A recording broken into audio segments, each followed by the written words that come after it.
Hey everybody, this is Anamika and you are watching पाठशाला ऋषिकेश।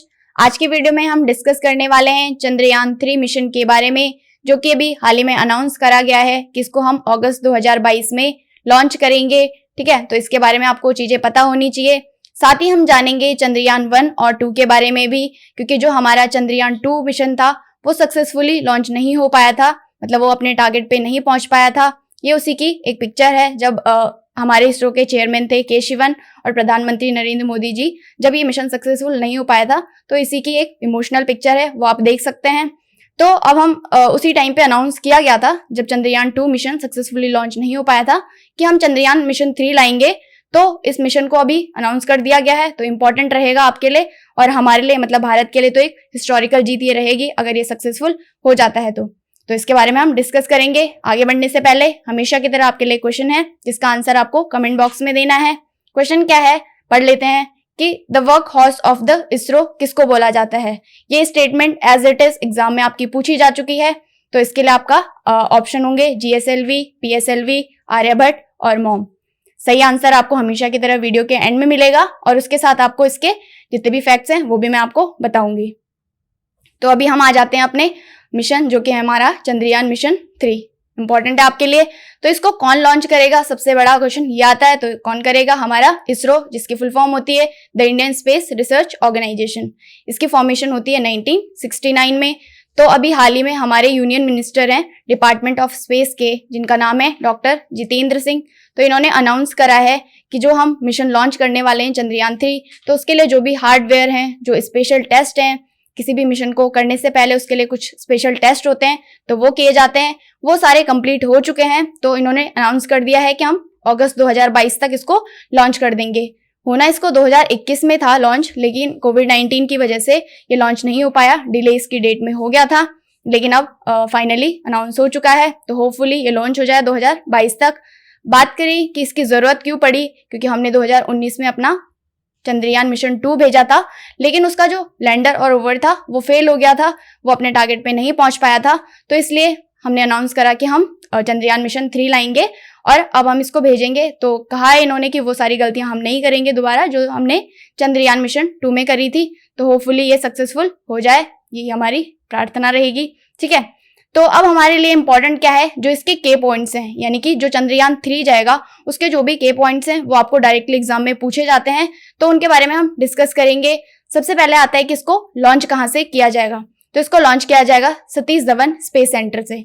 ये कहाँ पे प्रेजेंट है, ये हमारे श्रीहरिकोटा, जो कि आंध्र प्रदेश में है, तो वहां पे ये लोकेटेड है। वहां से इसको लॉन्च किया जाएगा।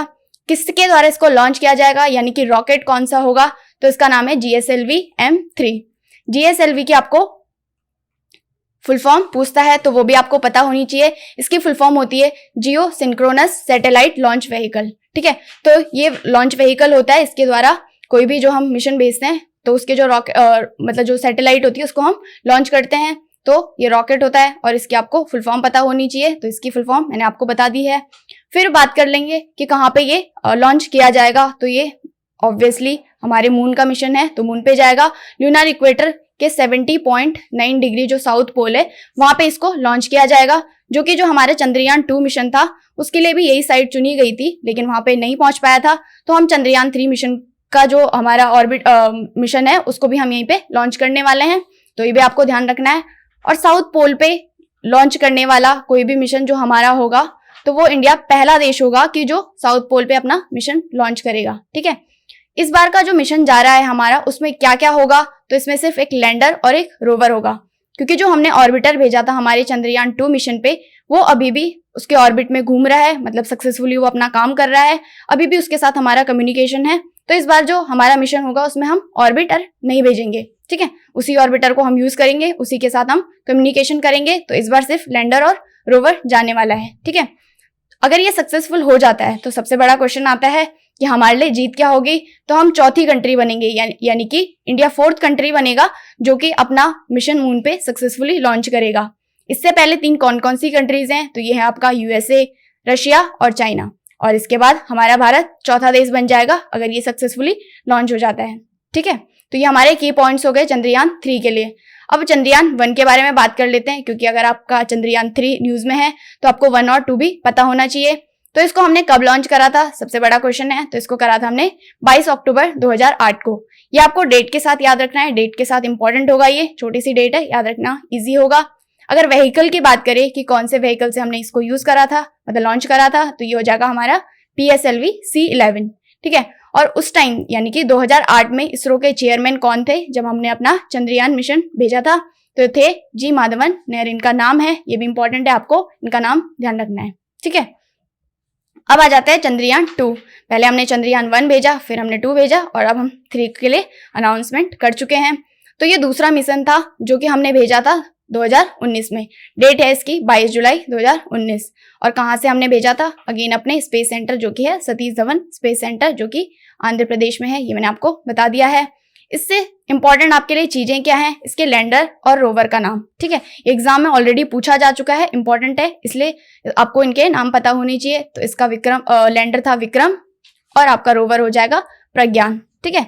तो इन दोनों के नाम आपको पता होने चाहिए। और ऑर्बिट मैंने बता दिया है कि जैसे कि अभी भी काम कर रहा है, तो चंद्रयान 3 के लिए हम उसी ऑर्बिट का हम यूज करने वाले हैं, ठीक है। तो ये हो गया आपका चंद्रयान 1 और 2। अब हम इसरो के बारे में जान लेते हैं, क्योंकि इतना काम इसरो कर रहा है तो उसके बारे में भी आपको पता होनी चाहिए। तो इसरो की फुल फॉर्म होती है इंडियन स्पेस रिसर्च ऑर्गेनाइजेशन।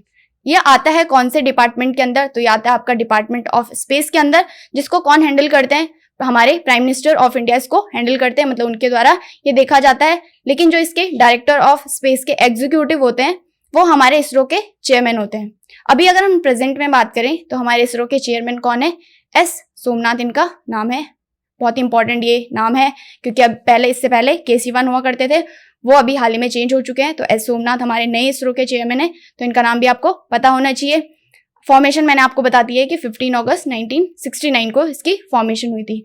और फाउंडर कौन थे, तो विक्रम साराभाई इसके फाउंडर थे, जिन्हें कि father of Indian space organisation भी इनको बोला जाता है। तो इसके फादर थे, यानी कि स्पेस जो हमारा इसरो है इसकी फॉर्मेशन करी थी विक्रम साराभाई ने। तो ये इसरो के बारे में था, जो भी आपको पता होना चाहिए, आपके एग्जाम पॉइंट ऑफ व्यू से इंपॉर्टेंट है। अब हम इसरो के कुछ और मिशन देख लेते हैं जो हम 2022 में लॉन्च होने वाले हैं, तो उनके बारे में आपको पता होना चाहिए। एक तो हमने अपना चंद्रयान 3 मिशन देख लिया है, जो कि 2022 में लॉन्च हो जाएगा, ठीक है। अगस्त 2022 भी आपको ध्यान रखना है। एक हम करने वाले हैं आदित्य L1 मिशन है, जिसको कि हम स्टडी करेंगे, मैग्निफिसेंट सन की स्टडी के लिए हम इसको भेज रहे हैं। तो ये भी मोस्ट प्रोबेबली 2022 तक इसको हम लॉन्च कर देंगे। अगला मिशन हमारा आता है गगनयान मिशन। बहुत ही इंपॉर्टेंट मिशन है ये भी हमारे लिए, तो इसको भी हम 2022 तक लॉन्च कर देंगे। ये हमारा होगा फर्स्ट अनमैन्ड मिशन, ठीक है। तो ये भी आपको ध्यान रखना है, गगनयान मिशन भी इंपॉर्टेंट है। और तीसरा आता है आपका निसार, जो कि बहुत इंपॉर्टेंट मिशन है, जो कि हम नासा के साथ कर रहे हैं। नासा USA की आपको पता है स्पेस एजेंसी है, उसके साथ मिलकर इसरो निसार मिशन भेजने वाला है 2022 तक। निसार की फुल फॉर्म आपको पता होनी चाहिए, तो इसकी फुल फॉर्म हो जाएगी NASA ISRO synthetic aperture radar, ठीक है। तो ये मिशन है जो हम 2022 तक लॉन्च कर देंगे। तो ये आपको पता होने चाहिए इनके नाम। और अब हम आ जाते हैं अपने क्वेश्चन पे। तो क्वेश्चन क्या था, the workhorse of the ISRO किसको बोला जाता है, तो इसका आंसर हो जाएगा आपका PSLV, ठीक है। तो PSLV को बोला जाता है the workhorse of the ISRO. इसकी फॉर्मेशन होती है 1993, यानी कि 1993 में पहली बार हमने इसको लॉन्च करा था। इसी तरीके से अगर हम GSLV की बात करें तो इसको हमने लॉन्च करा था 2001 में। अगर हम इसी के निकनेम की बात करें तो इसका निकनेम है बाहुबली, तो ये भी आपको ध्यान रखना है, ठीक है। बाहुबली इसका निकनेम हो जाएगा और the workhorse of the ISRO हो जाएगा आपका PSLV। इसकी फॉर्मेशन मैंने आपको बता दी 2001 में। इसी तरीके से आपका आर्यभट्ट है, जिसकी फॉर्मेशन यानी कि जिसका लॉन्च होता है पहली बार 19 अप्रैल 1975 को। और ये हमारी पहली सैटेलाइट थी, यानी कि भारत की पहली सैटेलाइट थी आपकी आर्यभट्ट। और चौथा ऑप्शन आपके लिए है मॉम, यानी कि मास ऑर्बिट मिशन, जिसका लॉन्च होता है पहली बार 5 नवंबर 2013, ठीक है। तो ये भी आपको पता होना चाहिए। फैक्ट मैंने आपको बता दिए हैं, सारी इंपॉर्टेंट चीजें थी जो आपने नोट कर ली होंगी। एग्जाम में आपके यहीं से क्वेश्चन बनेंगे, ठीक है। तो फिलहाल आज की वीडियो में इतना ही था। Thank you so much, have a nice day, bye bye, take care.